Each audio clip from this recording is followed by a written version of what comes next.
లేకుండా, మడత మచ్చ ఢాగు మరేమీ లేకుండా పవిత్రపరచబడినదిగా సంఘం ఉండాలి.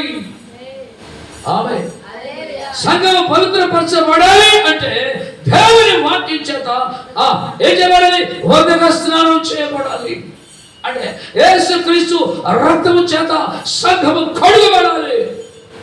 ఆమె అప్పుడు నిర్దోషురాలుగా ఉంటావు, నిష్కలంకంగా ఉంటావు, నిందరహితురాలుగా ఉంటావు, పవిత్రంగా ఉంటావు, పరిశుద్ధంగా ఉంటావు. అప్పుడు ఆయన తన ఎదుట ఈ సంఘాన్ని నిలబెట్టుకుని మహిమల నిశ్చయంలో ఉండాలని ఆయన కోరుకుంటున్నాడు. Praise the lord, praise the lord, hallelujah, hallelujah. మరి నువ్వు ఏ సంఘంలో ఉన్నావు? సత్తువ కలిగిన సంఘమేనా? ఉన్నత ఉపదేశాన్ని అనుసరించే సంఘమేనా? కంచికల తోటలో ఉన్నావా? శ్రేష్టమైన ఉపదేశం నీ మీద సంఘంలో అనుగ్రహించబడుతూ ఉందా? ఆమేన్, హల్లెలూయా, హల్లెలూయా. పరిశుద్ధ బైబిల్ గ్రంథంలో రాయబడింది. 1 కొరింథీయులకు రాసిన పత్రిక 11:13 చదవండి.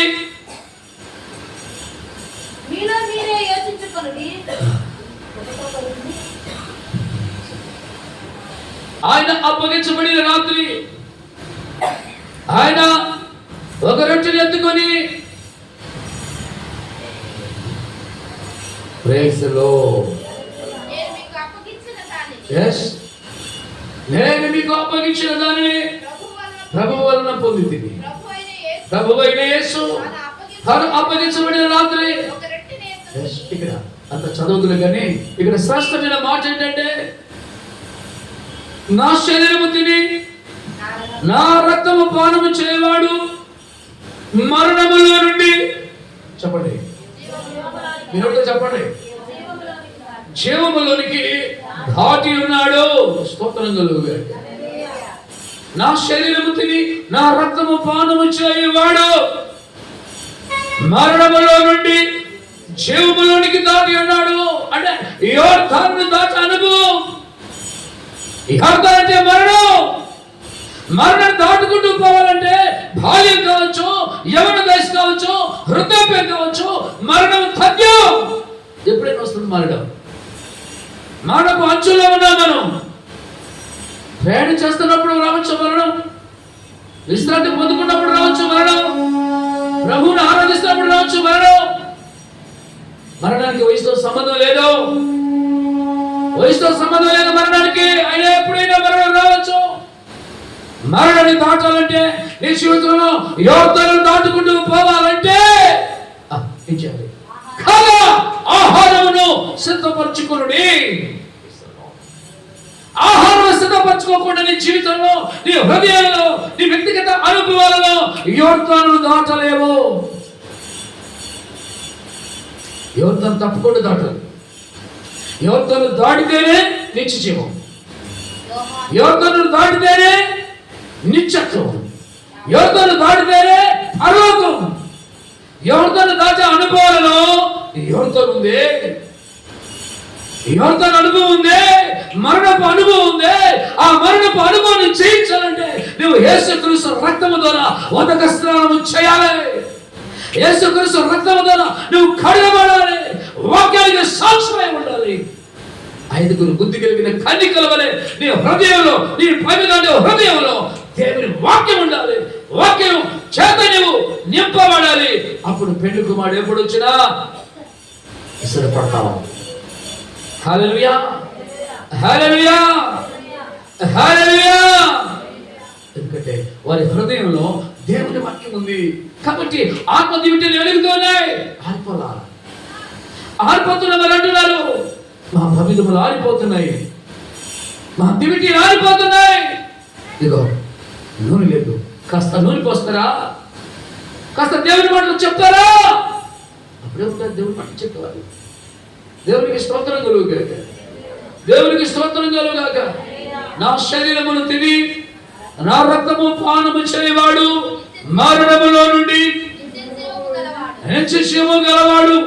అంచె దినమున నేను వారిని లేపుదును. ఈరోజు సంస్కారాధన కార్యక్రమం, బలారాధన క్రమం.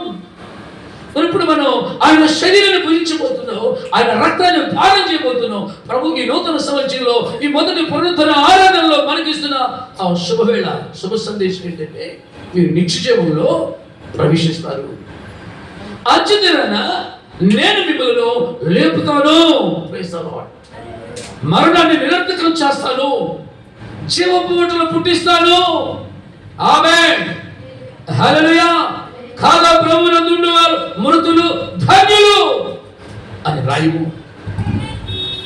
ఎవడైనా క్రీస్తునందు ఉన్నాడైనా వాడు నూతన సృష్టి, పాతవి గతించెను, సమస్తము కృతమైనవి. దేవునికి స్తోత్రం కలుగుగాక. హల్లెలూయా, హల్లెలూయా. మొదటి యెహోషువ గ్రంథం మూలవాక్యాలకు వద్దాం. యెహోషువ గ్రంథం 1వ అధ్యాయం 10-11 వచనాల్లో, కాగా యెహోషువ ప్రజల నాయకులకు ఇలాగ ఆజ్ఞాపించెను, మీరు పాళెములోనికి పోయి జనులతో ఈ మాట చెప్పుడి, మీరు స్వాధీనపరచుకొనుటకు మీ దేవుడు యెహోవా మీకు ఇచ్చుచున్న దేశమును స్వాధీనపరచుకొనబోవుటకై 3 దినములలోగా మీరు ఈ యోర్దాను దాటవలెను. Praise the lord. దేవుని స్తోత్రం చెబుదామా? సంతోషంగా ఉండండి అమ్మా. హల్లెలూయా. యెహోషువకి చెప్పున్నాడు, యెహోషువ నా సేవకుడైన మోషే చనిపోయాడు కాబట్టి ఆ బాధ్యతను నీ భుజ స్కంధాల మీద వేస్తూ ఉన్నాను. నీవు మాత్రమే కాదు, ఆమేన్, జనులు నాయకులను ఏర్పాటు చేసుకో. నాయకులు, జనులు, ప్రజలందరూ కూడా ఈ ఉపదేశం స్వీకరించండి. దేవునికి స్తోత్రం కలుగుగాక.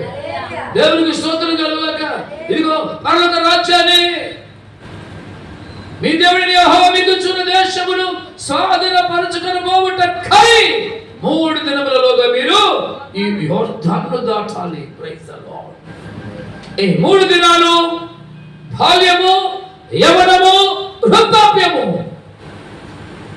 బాల్యములో దాటవలసిన పరిస్థితి రావచ్చు, యవ్వన ప్రాయములో ఈ యోర్దాను అంటే మరణం దాటవలసిన పరిస్థితి రావచ్చు, వృద్ధాప్యంలో దాటవలసిన పరిస్థితి రావచ్చు. ఈ పరిస్థితులు, ఈ అనుభవాలు, ఈ యోర్దాను అనుభవం, ఈ మరణపు అనుభవం మీ జీవితంలో ఎప్పుడు వచ్చినా గట్టిగా సిద్ధంగా ఉండాలి. Praise the lord. యోర్దాను మాత్రం దాటాలి. యోర్దాను దాటితేనే మీకు నేను స్వాధీనపరచుకున్న దేశము కనాను. Praise the lord. వాగ్దాన దేశము కనాను. కనాను దేశాన్ని మీరు స్వతంత్రించుకోవాలంటే కనాను పరలోక రాజ్యానికి సాదృశ్యంగా ఉంది. ఆ కనాను దేశాన్ని మీరు స్వతంత్రించుకోవాలంటే 3 దినాల్లోగా యోర్దాను దాటాలి. కాబట్టి మీరు కాగా ఆహారమును సిద్ధపరచుకోండి. ఏంటి ఆహారం అంటే? దేవుని వాక్యం, దేవుని ఉపదేశం, దేవుని మాటలు, దేవుని వర్తమానాలు, దేవుని సందేశాలు మీ హృదయంలో నింపుకోవాలి. వాక్యానుసారమైన జీవితం మీకు ఉండాలి. వాక్యానుసారమైన అనుభవాలు మీరు నడుచుకోవాలి. వాక్యం సమృద్ధిగా మీరు కలిగి ఉండాలి. అప్పుడు ఏం చేయాలంటే రక్షణ అనుభవంలోనికి మీరు కొనసాగాల. దేవునికి స్తోత్రం.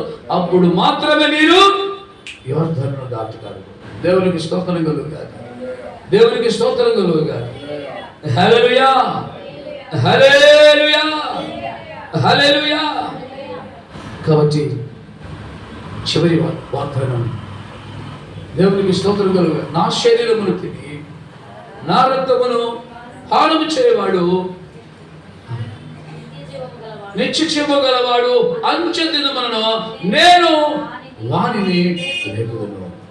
వాగ్దానం. నా శరీరం తినే మీరు నా రక్తమును పానం చేయబోతున్నారు. నా శరీరం ఎవరైతే తింటారో, నా రక్తం అయితే, నా రక్తాన్ని ఎవరు పానం చేస్తారో, నేను మిమ్మల్ని అంచుతనంలో జ్ఞాపకం చేసుకుంటాను. మృతుల పునరుద్ధానమందు మిమ్మల్ని జ్ఞాపకం చేసుకుంటాను. మృత తుల్యమైన మీ శరీరాలు, ఆమె జీవాన్ని కోల్పోయిన మీ మృతదేహాలను అంచుతనమున నేను సజీవముగా లేపుతాను. చపడుగుడని